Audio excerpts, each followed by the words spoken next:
BestBookBits.com presents The Airbnb Story by Leigh Gallagher.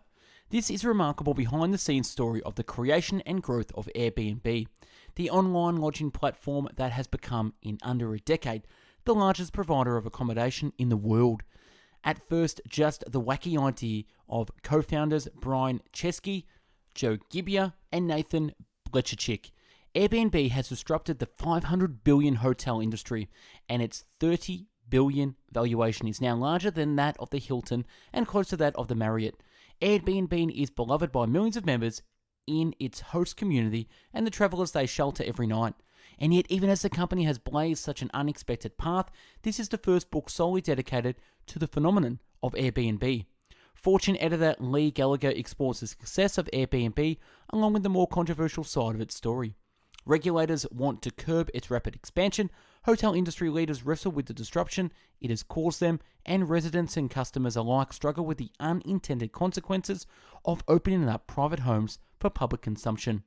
This is also the first in-depth study of Airbnb's leader, Brian Chesky, and the curious young CEO, as he steers the company into the new markets and increasingly uncharted waters.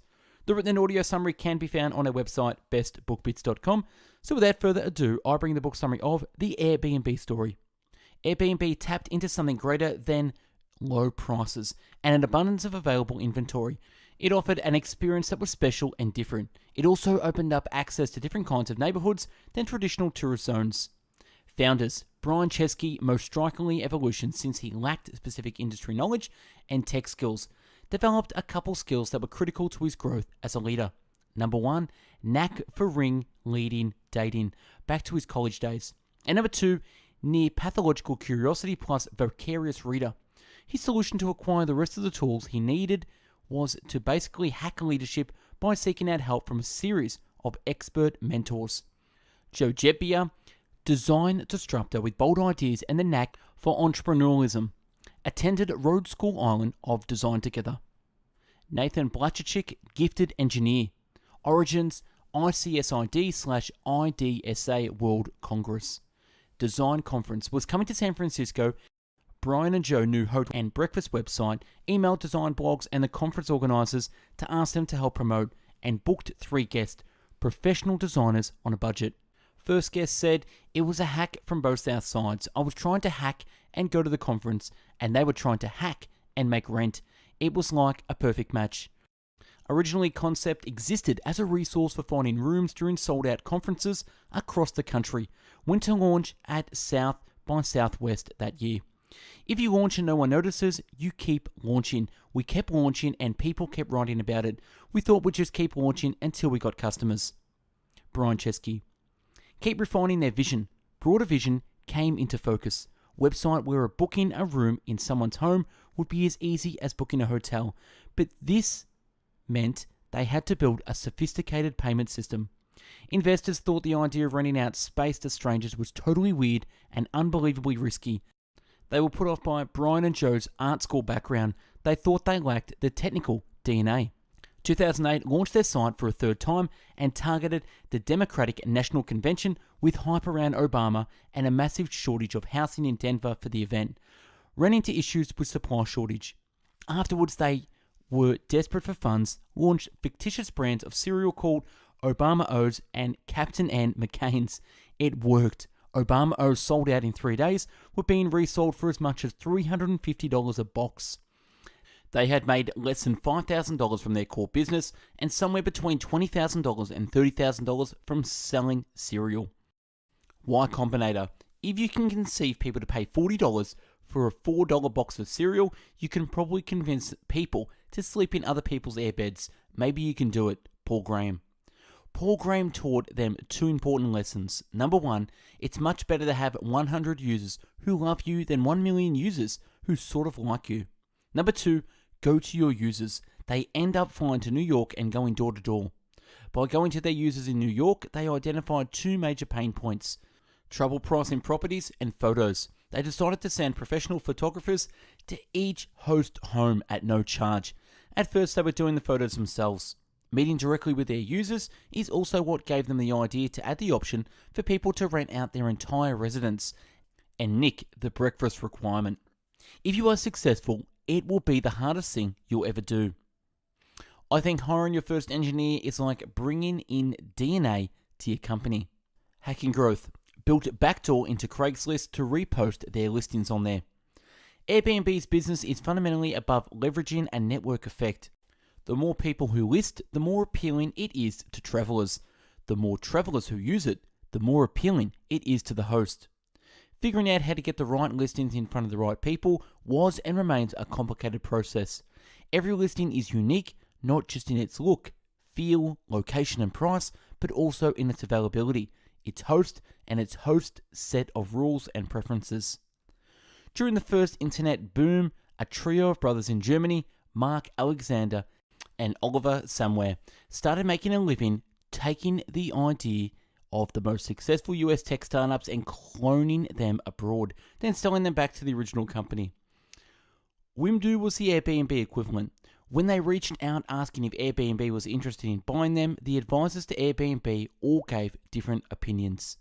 Chesky ended up taking advice from Paul Graham, who told them the difference between Airbnb and Wimdu was that Airbnb owners were missionaries and Wimdu owners were mercenaries. Missionaries, he told him, usually win.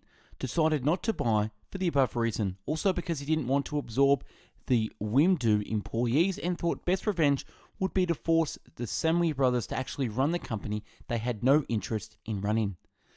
Uber is transactional. Airbnb is humanity. Why Airbnb has caught on the way it has due to a combination of factors. Price, founded during recession in 2008, weakened spending power of consumers. Dissatisfaction with the mass commodification of a large-scale hotel chains. Desire for a small batch artisanal everything. Want the same kind of imperfect authenticity in travel experiences. Hunger for anything that claimed to have a purpose or mission. Desire to seek out community in the wake of the decline of human connection in today's complicated world. Airbnb's data reveals that the average host makes around $6,000 a year. Sharing economy. Fundamentally, this model of business isn't going to have the same kind of protection that the hotels or the car rental companies or the taxi commission provide. We always make a trade-off, and we start to make different trade-offs with the sharing economy. Airbnb's experience in New York is a case study for the kinds of collisions that can actually happen when new ideas and technologies come out of nowhere to threaten the status quo and incumbent industries, and how the political realities on the ground aren't always as smooth as the ascending line on these companies' unfettered growth charts. Airbnb negatives. Inhibit quality of life for neighbours who don't sign up for the transient tourist. Create safety issues by providing access to residential buildings to strangers. Removes housing from a market that is already in serious affordable housing crisis. Drives prices up for everyone. Belinda Johnson taught me that no matter how much somebody hates you, it's almost always better to meet them. Home sharing is caught on is because it reinforces social contracts that have become frayed. It enables everyday people to be economically empowered. It brings people together. When Airbnb came along, it was different from VRBO, home away, in a few significant ways. More user-friendly interface than anything that has ever come before it. Brought the owner and the customer together in a new, more intimate way. Personalities, magazine-worthy photography. Self-contained system that handle payments, messaging, and customer service. Sophisticated technological back-end. Instead of focusing on vacation destinations in resort areas, focused on cities. After dismissing it for so long, the hotel industry slowly started to confront its Airbnb problem in 2016. Sports is the only thing where you learn your limitations quickly.